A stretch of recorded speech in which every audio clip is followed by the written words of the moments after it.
Microsoft word টিউটোরিয়ালে আপনাদের সবাইকে স্বাগতম। তো আমরা আজকে যেটা শিখব সেটা হচ্ছে কি টেক্সট অ্যালাইনমেন্ট করার জন্য অবশ্যই আমাদের টেক্সট সিলেক্ট করতে হবে।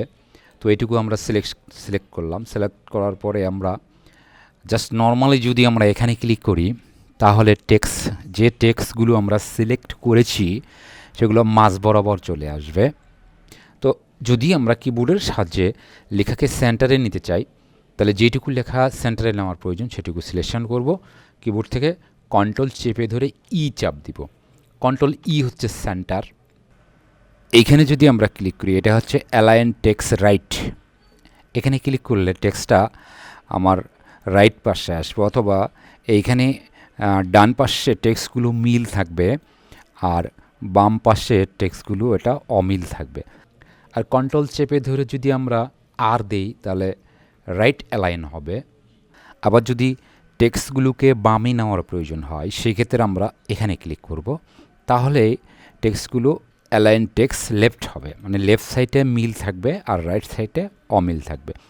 আবার যদি কন্ট্রোল চেপে ধরে চাপ দেই তাহলে লেফট অ্যালাইন হবে, লেখাগুলো মানে বাম পাশে আসবে। এটা সেন্টার, এটা ডানে, এটা বামে।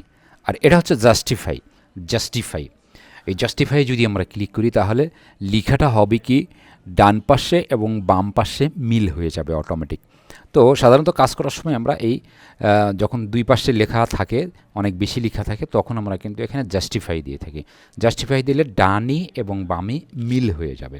যদি আমরা লেখা সিলেক্ট করার পরে কিবোর্ড থেকে কন্ট্রোল চাপ দিই, কন্ট্রোল হচ্ছে জাস্টিফাইটা হচ্ছে কি ডানি এবং বামে দুই পাশেই মিল হবে। আশা রাখি বন্ধুরা টেক্সট অ্যালাইনমেন্টের কাজটি আপনারা বুঝতে পেরেছেন। পরবর্তী টিউটোরিয়াল দেখার আমন্ত্রণ জানিয়ে আজকের মতো এখানেই শেষ করছি। যারা নতুন দেখছেন আমার চ্যানেলটি সাবস্ক্রাইব করবেন এবং পরবর্তী আপডেট পেতে অবশ্যই বেল আইকনে ক্লিক করবেন। ধন্যবাদ সবাইকে।